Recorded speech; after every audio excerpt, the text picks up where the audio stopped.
Hello everyone, I am Preet and welcome to 11 Minutes. In this third part in the series about patriarchy and feminism in Indian culture, we will trace the origin of patriarchy in Indian society. How did our society become so patriarchal and misogynistic in the first place? Why was the concept of marriage even created and why was it so patriarchal in nature? Before beginning, I would suggest you to watch the first and second parts of the series so you'll have a more nuanced understanding than the average person about gender and its intricacies in Indian culture. Links are in the cards above as well as in the description below. So, let's begin.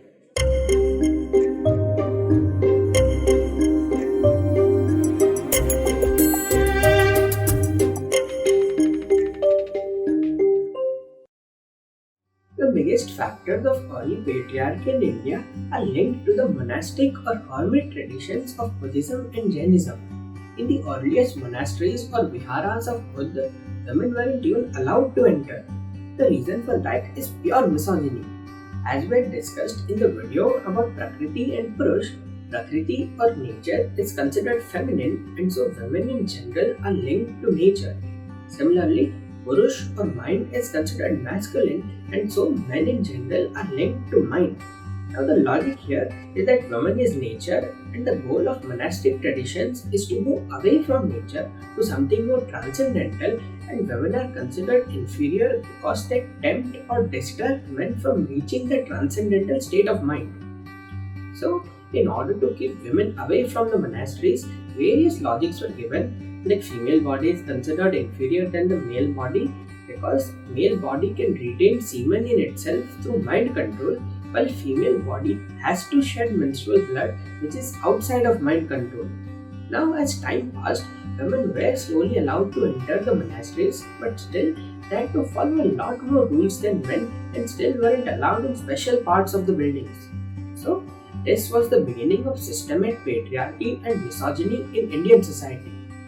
If we look into the householder traditions of kings, businessmen, and Brahmins of Hinduism, women actually had a lot of freedom in the early times according to many scriptures. In the Mahabharata, there is mention of a time when men and women went to whomever they pleased. Apsaras made love to rishis and went away, often leaving them alone to take care of the child.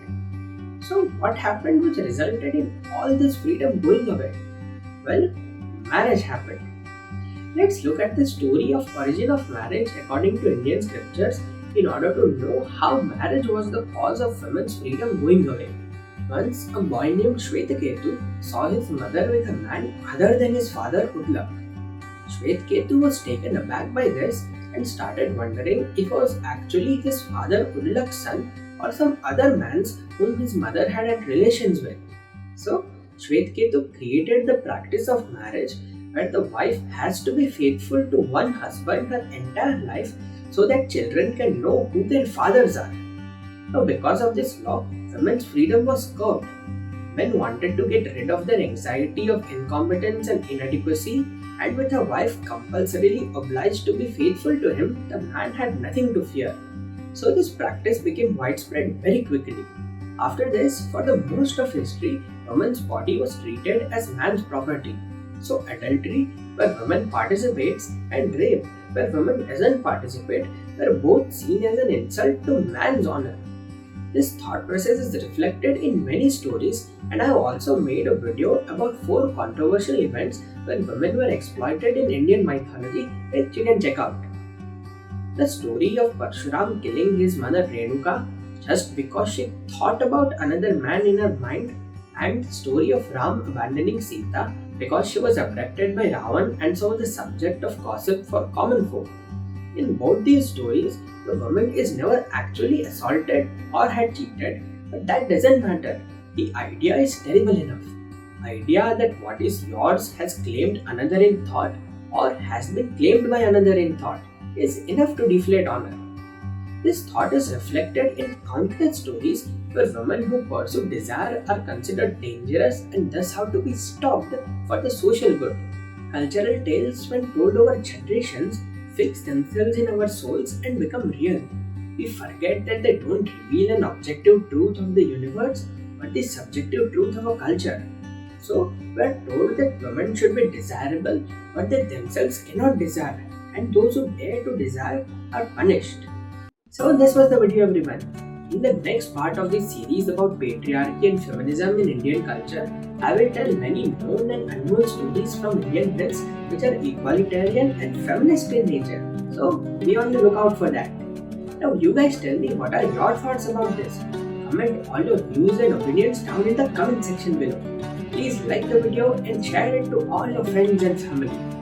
Also, a note here that many of these concepts that I mentioned here are actually taken from the wide work of mythologist Devdutt Patnaik. Links to all of his relevant articles are in the description below if you want to check them out. Subscribe to Relevant Myths and hit the bell icon in order to get more such insights, trivia and stories from the unending world of Indian culture and mythology. Thank you for watching and have an awesome day.